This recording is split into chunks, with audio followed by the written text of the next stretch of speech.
महाराष्ट्र शासनाने पुन्हा ओबीसीना फसवण्याचा असणारं कारस्थान त्या ठिकाणी सुरुवात केलेला आहे. मी मुद्दामून हा असणारा शब्द कारस्थान असा वापरतोय. जुनं मागासवर्गीय आयोग संपून नवीन मागासवर्गीय आयोग त्यांनी असणारं स्थापन केलेला आहे आणि ह्या नव्या आयोगाला कोर्टाने जो इम्पिरिकल डेटा मागितला होता की ज्याच्या संदर्भातला असणारा प्रेस नोटमध्ये 18 पैकी आम्ही फक्त 5च मुद्दे त्या ठिकाणी टाकलेले आहेत.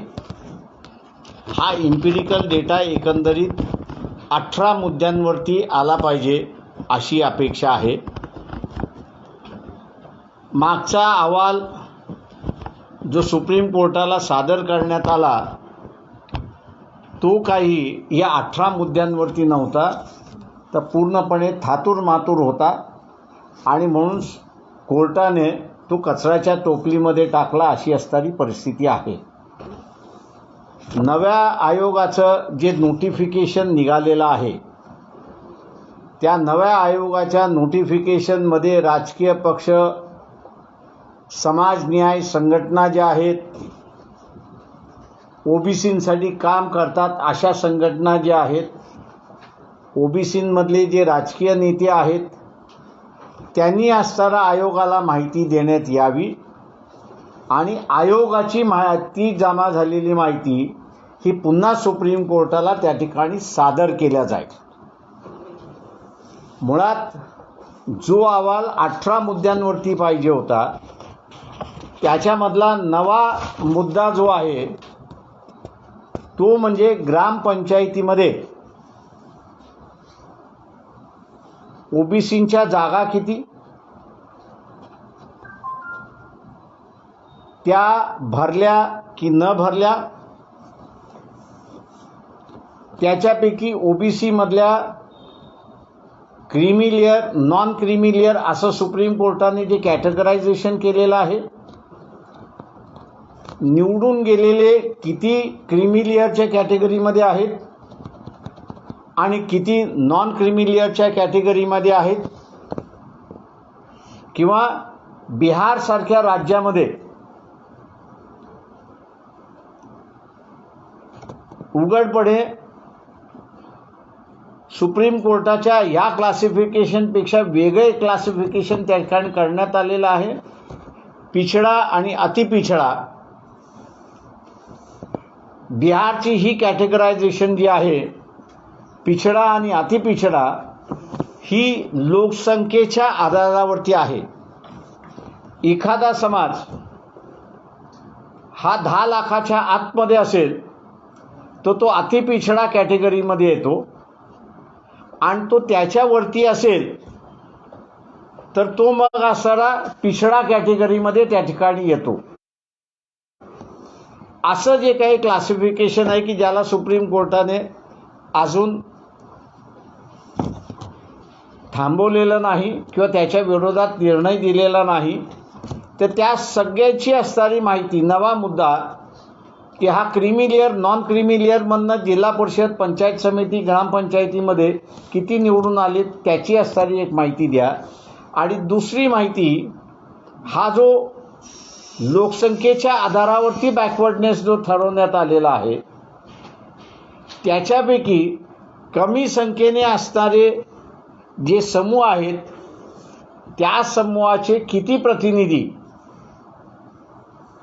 हे ग्रामपंचायत, जिल्हा परिषद, पंचायत समिती, नगरपालिका, महानगरपालिका आणि नगर रचना याच्यामध्ये किती आहेत ती असणारी ॲडिशनल माहिती असणारं सुप्रीम कोर्टाने मागितलेली आहे.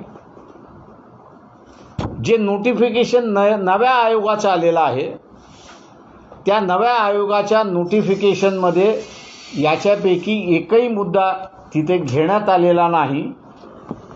तर पुन्हा जसा फसवा आयोग आणि फसव्या आयोगाचा रिपोर्ट हा सुप्रीम कोर्टाला सादर करण्यात आला. त्याच पद्धतीने नव्या आयोगामार्फत तोच रिपोर्ट जसाच्या तसा शासन सबमिट करेल आणि मग कोर्टच त्या ठिकाणी निर्णय देत नाही, ओबीसींच्या बाजूने नाही, ओबीसींच्या आरक्षणाच्या विरोधात आहे, अशा रीतीने चार पायाचं राजकीय पक्ष की ज्याच्यामध्ये BJP सुद्धा आहे यांचा प्रचार त्या ठिकाणी असणारं चालू होईल अशी असणारी परिस्थिती आहे. शासनाच्या या भूमिकेचा आम्ही असणारा निषेध करतो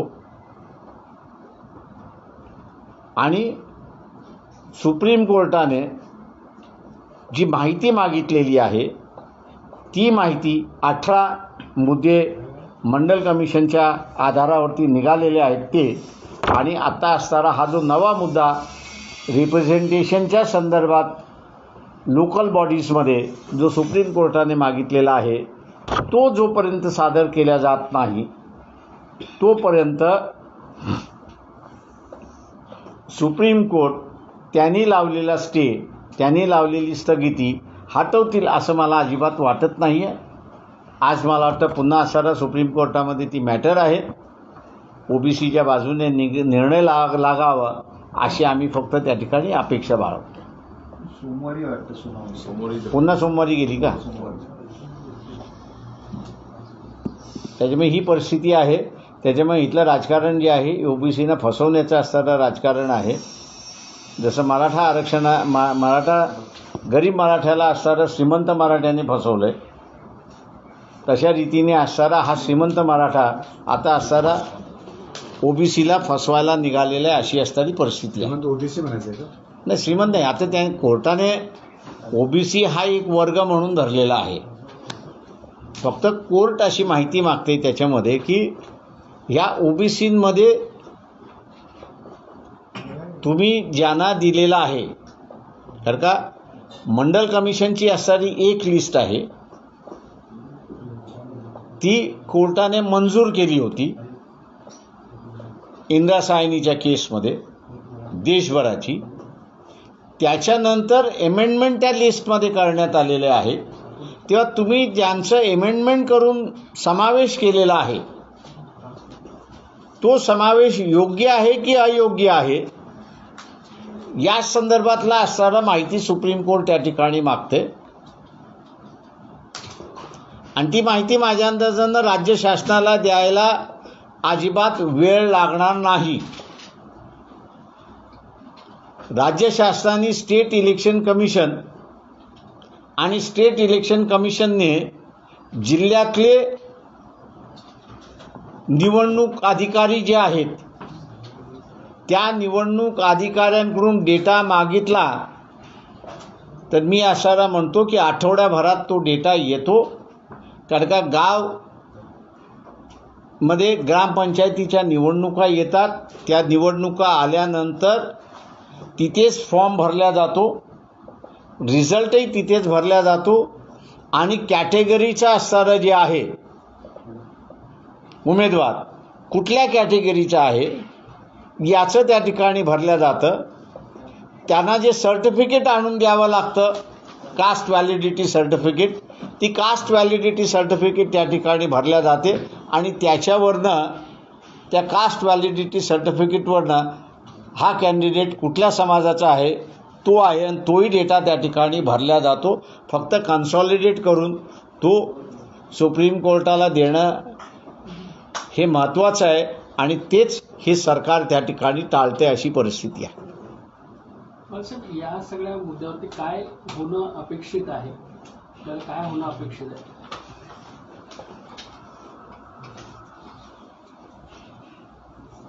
शासनाने कॅबिनेटच्या बैठकीमध्ये हे निर्णय घेण्यापेक्षा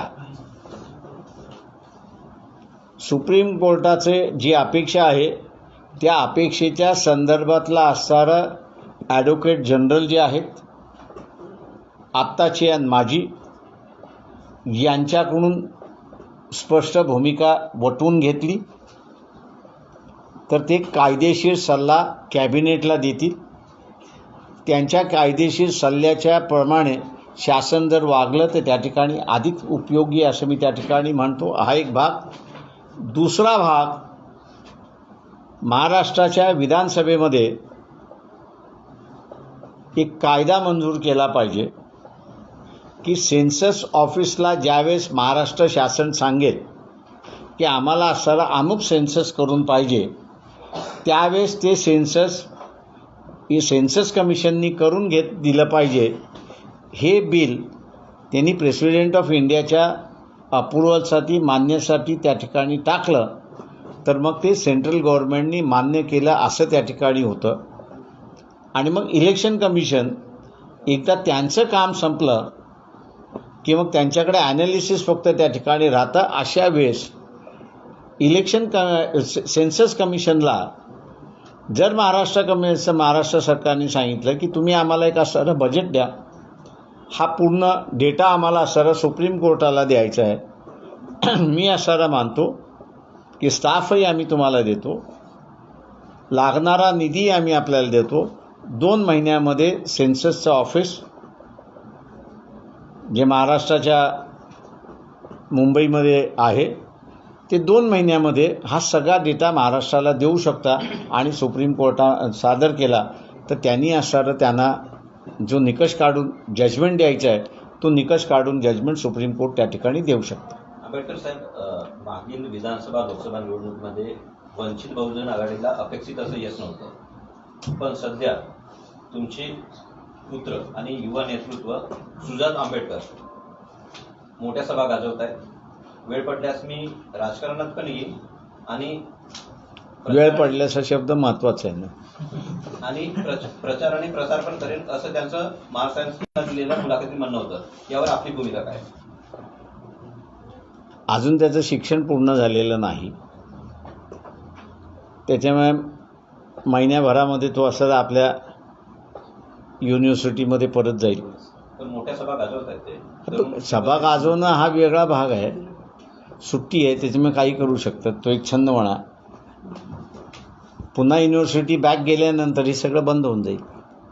बाळासाहेब, मागे काही दिवसांपूर्वी आपण एक पत्रकार परिषद घेतली होती, त्यामध्ये आपण म्हणत होतो की काँग्रेस असेल किंवा शिवसेना असेल यांच्याबरोबर आम्ही जाण्यास तयार आहोत, आता त्यांनी ठरवायचं आहे. त्यावरती काय प्रतिक्रिया आल्या किंवा काही? कोणाच्याच प्रतिक्रिया आलेल्या नाही आहेत.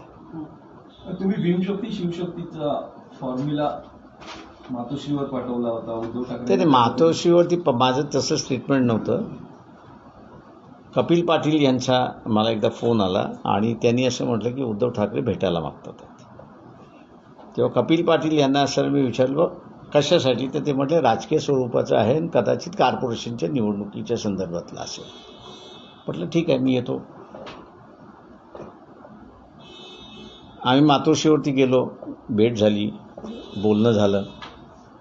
पण त्या बोलण्यामध्ये युती हा शब्द आलाच नाही किंवा ॲडजस्टमेंट हा शब्द आला नाही, एकत्र येऊन लढावं असं आलं नाही. पण आपण पुन्हा बसू आणि जे मनामध्ये आहे ती चर्चा आपण करू. तेव्हा त्यांच्या मनामधला असणारा जोपर्यंत ओटावरती येत नाही, मी म्हणालो होतो, तोपर्यंत असणारं ते पुढं जातच नाही अशी परिस्थिती आहे. आणि म्हणून मी असणारं त्यावेळेस म्हणालो होतो की लोकांना आमच्याशी मैत्री करायची आहे, पण इलेक्शनच्या ह्याच्यामध्ये तात्पुरती तर लग्न करावं लागतं अशी परिस्थिती आहे. त्याच्यामुळे आम्हाला गर्लफ्रेंड म्हणून वापरण्याची असणारी अनेक जणांची इच्छा आहे, ती आम्ही होऊ देत नाही. एवढंच फक्त प्रश्न आहे. शिवसेनेकडे काही पुन्हा नव्याने प्रयत्न होणार आहे, प्रस्ताव ते दिला? आम्ही असं बोलून बसलो ना. आता आम्ही आमची भूमिका स्पष्ट केली आहे, त्यांनी त्यांची भूमिका स्पष्ट केली पाहिजे. पण याच मुद्द्यावर वारंवार वंचितला भाजपची बी टीम म्हणून हिणवलं जातं आणि आता ज्या ठिकाणी म्हणजे ज्यावेळेस जवळीक करायची वेळ येते त्यावेळेस स्वीकारलं जात नाही किंवा युती हा शब्द वापरला जात नाही. मी काय म्हणालो की आम्ही गर्लफ्रेंड म्हणून पाहिजे आहोत, त्याच्या पुढचं कोणीच तयार नाही ना. गेल्या काही वर्षात काँग्रेस बरोबर साधारण दर निवडणुकीच्या वेळी तुम्ही ज्या हारलेल्या जागा आहेत त्या मागायचं, काँग्रेस बरोबर काही फार युतीच्या दृष्टीने पुढे गेले नाही. आता शिवसेनेबरोबर तुम्ही एक नव्याने चर्चा करू पाहताय, तर याकडे म्हणजे कसं आपण पुढे, म्हणजे ही प्रोसेस कशी पुढे जावी किंवा काय त्या? आता त्या प्रत्येक पक्षाने ठरवायचं आहे की त्यांना असं आमच्याबरोबर ॲडजस्टमेंट पॉलिटिकल ॲडजस्टमेंट करायचं आहे की न करायचं हा पहिल्यांदा त्यांच्या पक्षाचा निर्णय. जसा आमचा निर्णय झाला की शिवसेनेबरोबर ॲडजस्टमेंट करायचं असेल तर पक्षाचा निर्णय झाला की येस आता करायला हरकत नाही. काँग्रेसवाल्यांबरोबर असेल तर काँग्रेसवाल्यांबरोबर करायला हरकत नाही. जशी आमची भूमिका आहे की आम्ही BJP बरोबर केव्हाही ॲडजस्टमेंट करणार नाही. आणि जे कोणी आम्हाला B टीम C टीम त्या टीम म्हणते त्यांना आम्ही एवढंच सांगतो की आम्ही मालक आहोत.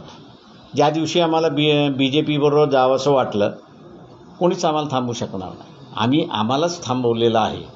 त्याच्यामुळे आमचं मालक होण्यापेक्षा मित्र झालेला अधिक चांगला आहे एवढाच माझा त्यांना सल्ला राहणार आहे. सर एकूणच पाहिलं आपण की जी सध्या परिस्थिती सुरू आहे, राज ठाकरेंनी म्हटलेलं आहे की भोंग्यांसंदर्भामध्ये औरंगाबादला सभा घेणार आहे आणि पक्षांनी त्याला विरोध सुद्धा केलेला आहे. कुठेतरी पोलिसांचं इनपुट आहे की एक राज्यामध्ये मोठा खतरा होण्याची शक्यता आहे. सगळ्या परिस्थितीत विरोध केलाय औरंगाबादमध्ये राज ठाकरेंची सभा होऊ नये म्हणून, त्या पद्धतीचं प्रवक्त्यांनी सांगितलं, पण पत्र पण दिलं.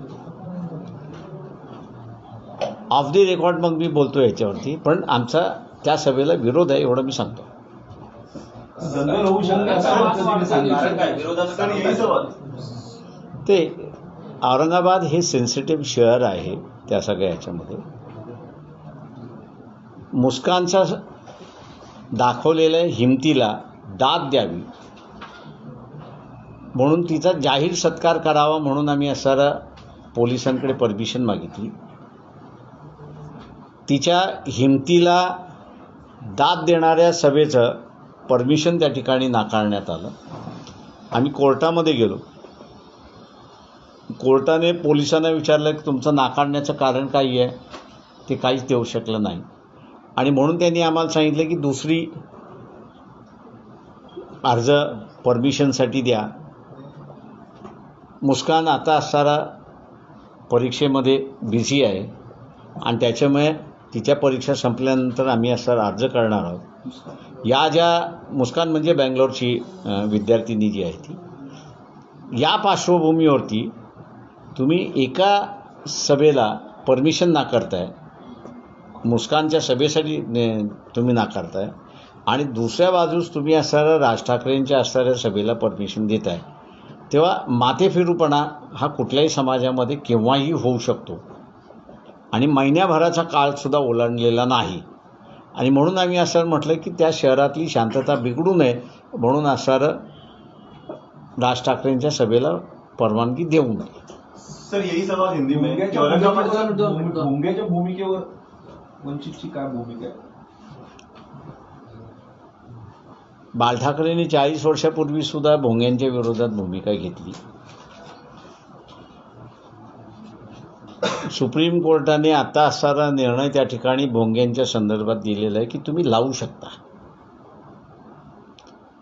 पण देशभराचं नॉईज पोल्युशन बघू त्यांनी असणारं 1 डेसिमलच्या वरती तुम्हाला लावता येत नाही. तुम्ही ह्या सुप्रीम कोर्टच्या डिसिजनच्या विरोधात जाऊ शकता का? तर नाही. आणि म्हणून त्या काळी बाळ ठाकरे साहेबांनी केलेलं आंदोलन यशस्वी झालं नाही. तेव्हा ह्या सुप्रीम कोर्टाच्या निर्णयामुळे हेही आंदोलन यशस्वी होईल का, तर मला शंका दिसते. सर तुम्ही सभेचा उल्लेख केला, राज ठाकरेंच्या सभेचा उल्लेख केला. राज ठाकरे यांची सभा म्हणजे तुम्हाला परवानगी दिली नाही आणि महिन्याभरात त्यांना परवानगी मिळते, त्यांची सभा व्हावी असं महाविकास आघाडीलाच वाटतंय का, असं तुम्हाला वाटतंय? कारण एवढ्या परवानग्या पटकन देणं आणि या सगळ्या गोष्टी होणं, ते ज्या पद्धतीने असणारं चाललेलं आहे त्या पद्धतीमध्ये माझ्या दृष्टीने असणारं सरकारच कुठेतरी वीकनेस दाखवतंय अशी असणारी परिस्थिती आहे. सर, जे राज्यामधील 18 मंत्र्यांकडनं जो आहे पूर्ण नाही झालंय. शासन हे असणारं वीकनेस त्या ठिकाणी असणारं दाखवतंय आणि शासनाला हा वीकनेस दाखवण्याची काहीही गरज नाही असं आम्ही त्या ठिकाणी मानतोय.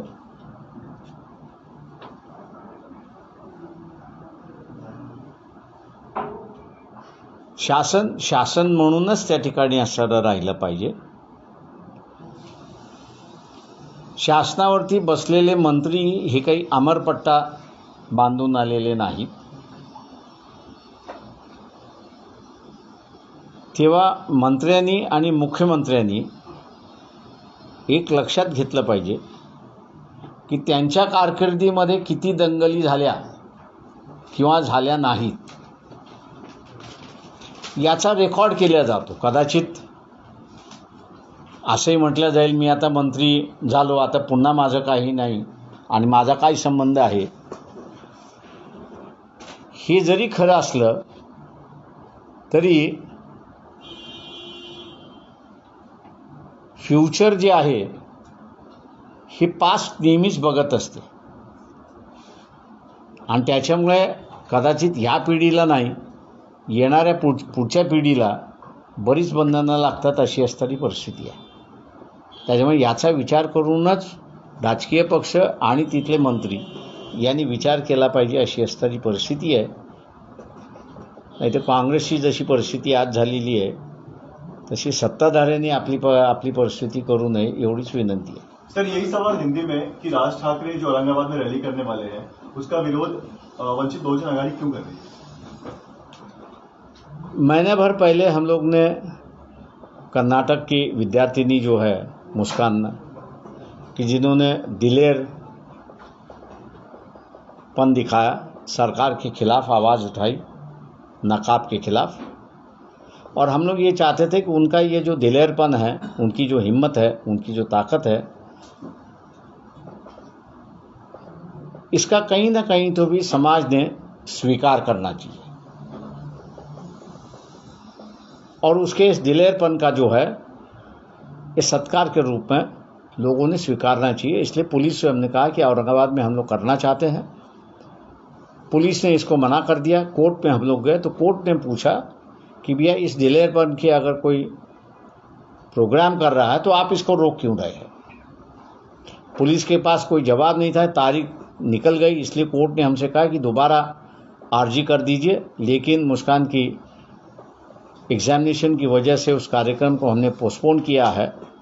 मैं ये समझता हूँ कि औरंगाबाद शहर इस इशू पर एक सेंसिटिव शहर बन चुका है और सिर्फ हनुमान चालीसा का सवाल होता तो शायद मेरे ख्याल से कोई किसी को विरोध नहीं करता. लेकिन हनुमान चालीसा पठन के माध्यम से मस्जिदों को टारगेट करना, मुसलमानों को टारगेट करना, ये उसमें साजिश है. और इसलिए ये हो सकता है कि कोई भी ये कहे कि हम अपनी बच्ची का सत्कार कर रहे थे तब आपने नहीं दिया. राज ठाकरे आज हमारे पर ही हमला करने को निकला हुआ है तो हम इसको क्यों बर्दाश्त करें.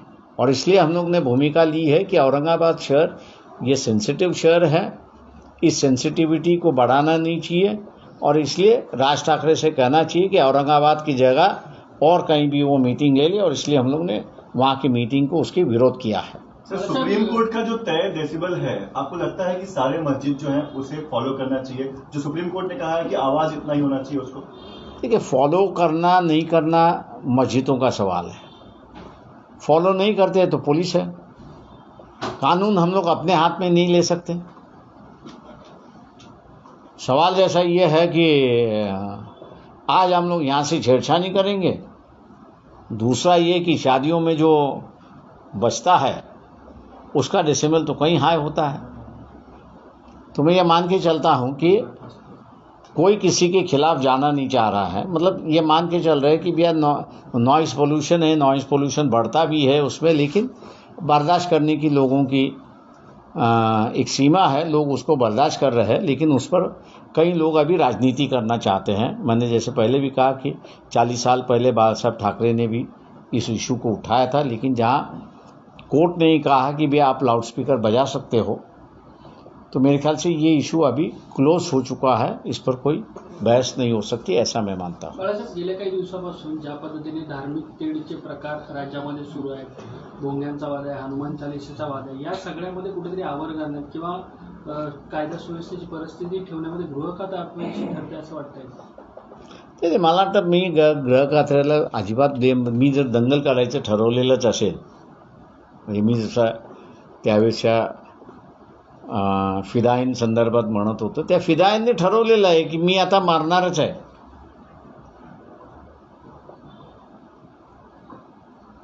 तेव्हा त्या मरणाऱ्याला तुम्ही कुठे थांबवा, तो तर कुठे नाही कुठेतरी स्वतःला ब्लो करणारच आहे.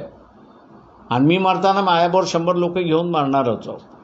इथे काही जण या फिदाईन स्टाईलनी वागतात आहेत. दुर्दैवाने इथल्या असणाऱ्या समाजाचं, ज्याला मी असे म्हणेन की सेन्सिटिव्हिटी संपलेली आहे. नक्षलवाद्यांना आपण असणारा अनलॉफुल ॲक्टिव्हिटीज ॲक्ट म्हणून त्या ठिकाणी लावतो. त्यांचा लढा वेगळा आहे. त्यांचा धर्माचा आणि जातीचा असणारा लढा नाही आहे. त्यांच्या सगळ्यांच्या पोटापाण्याचा लढा आहे असं मी त्या ठिकाणी मानतो.